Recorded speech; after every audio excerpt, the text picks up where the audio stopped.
Shiva. When Shivratri comes, we start thinking about Shiva. When I look outside, I see Shiva with his family, with his wife and his kids, residing at Kailasha with all his ganas. He has a mesmerizing roop, the body full with ash, the snake in his neck, sitting and meditating, a beautiful smile on his face. Always very attracting. When I was growing up, I heard so many beautiful stories of Shiva. They were really helpful in my spiritual path. But now, today, when I think about the Shiva consciousness, I have to change my vision. I have to understand that Shiva is not a body. It's something beyond body. For talking about Shiva consciousness, I thought Shankaracharya will be the best person. His Nirvana Suktam described Shiva beautifully. When Shankaracharya took sannyas and went to Gurukul, he was 11 to 12-year-old at that time.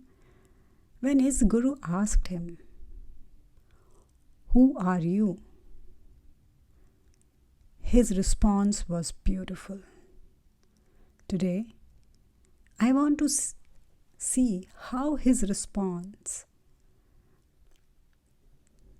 showed us the Shiva consciousness, the Shiva Chetana. So, for understanding the Shiva Chetana, we have to understand Nirvana Suktam. So, Shankaracharya, for his introduction, told to his guru, "I am not a body. So, I can't bound in body circumference. When he is not a body, he doesn't need a shelter. Right? When he is not a body, then nobody can get caught him, nobody can hold him, so he is not a body." Then he said, "I am not mind or ego also." So we know that there is a mind.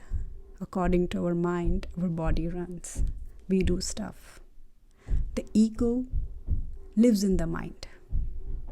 Then he said, "I am not a mind, I am not ego." So when you are free from ego, you are free from self. Then he said, "I am not five senses. When there is no body, there won't be any senses. The body have the senses, right? With the eyes we see, with the skin we touch, with the nose we smell good or bad things, right? We taste and then we know what is yummy or what is not yummy. So he said that I am not a five senses.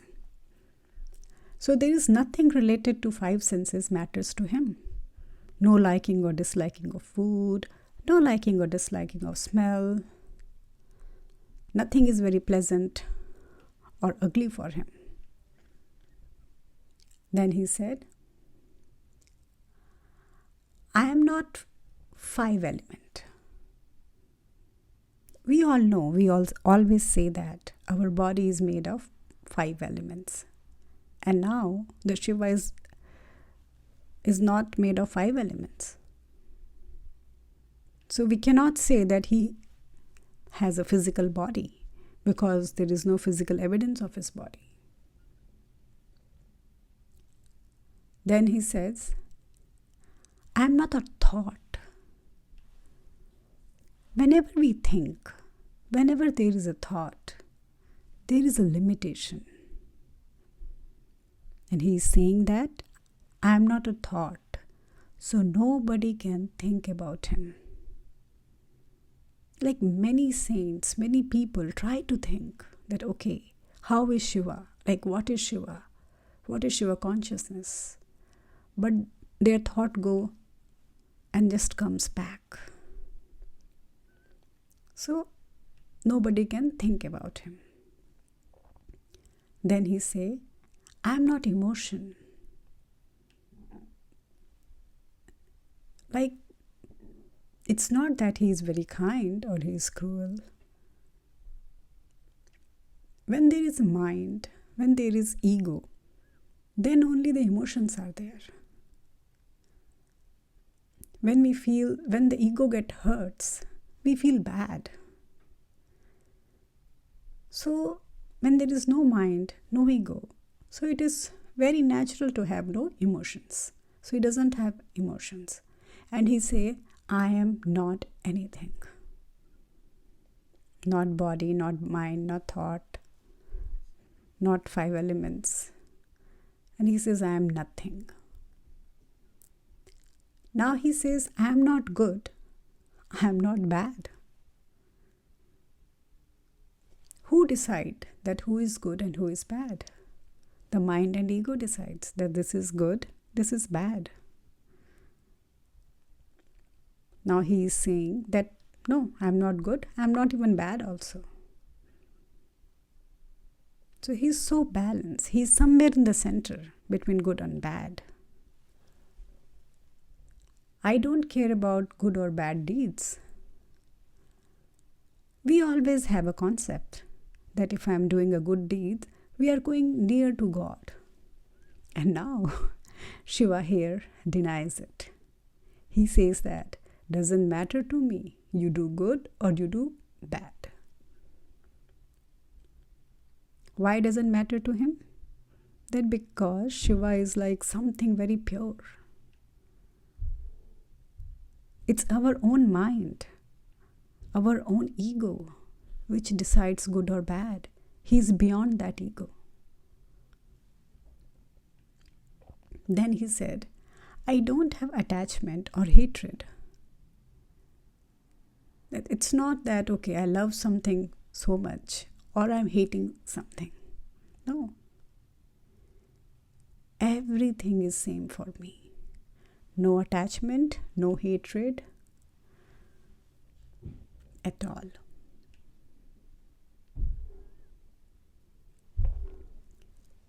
I am free from everything, like nothing applies on me. Right? Nothing applies on me. What I am pure bliss.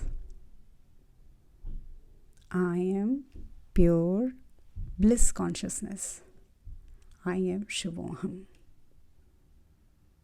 I am the pure consciousness. Only this is the reality. Only this is the truth. Shiva is free from everything. Shiva is end of everything. Being Shivmay means that you are ending your identity, your ego. You are ending your happiness, your sadness. You are ending everything which gives you identity. If you want Shiva consciousness land inside you, you need to become empty. When you will have these worldly things around you, it will be so hard to get His grace. For getting His grace, you need to become empty. When So many things are attached in our inner space. All these kinds of emotions are there. It's very hard. It's very hard to become like Shiva. The word Shivoham will never land on you if you are not free from all those things.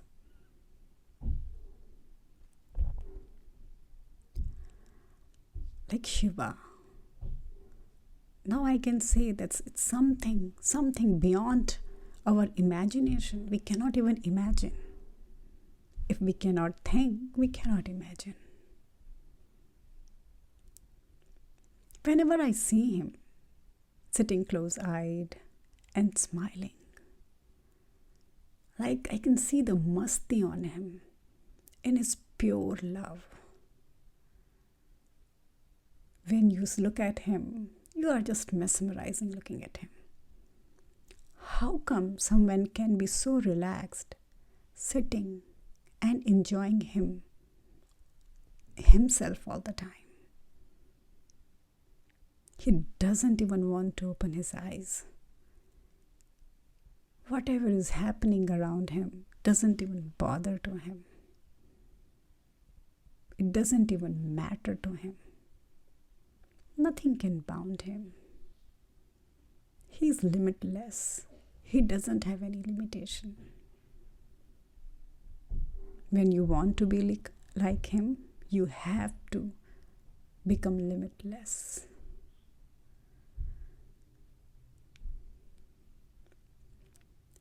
Peace, bliss, intelligence, and liberation doesn't have any boundaries. Shiva is peace, bliss, intelligence, and liberation. That's why we called him Satyam Shivam Sundaram. He is the universal light. Because of him, we exist. He is Nirakara. When we talk a lot, Shiva, Shiva, Shiva, Shankar, so many names of him, it looks like we are just bounding him in a boundary. But when we understand him, we understand that, it's something which cannot be controlled. It's something which is beyond everything.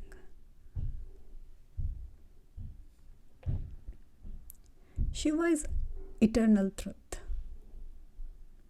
It's the purest form of mind. A mind which is far from all worldly things, worldly emotions, worldly desire. When the man's mind is not attached to all these things, the man becomes Shiva.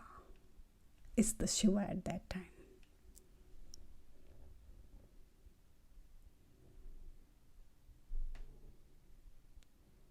We need to understand Shiva. Then we have to worship him. Because without understanding him, without knowing him, it's very hard to worship him.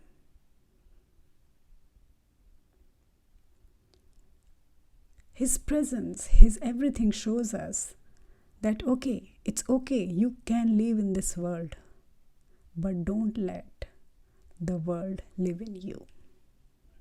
Be the part of this world, but be totally empty from inside.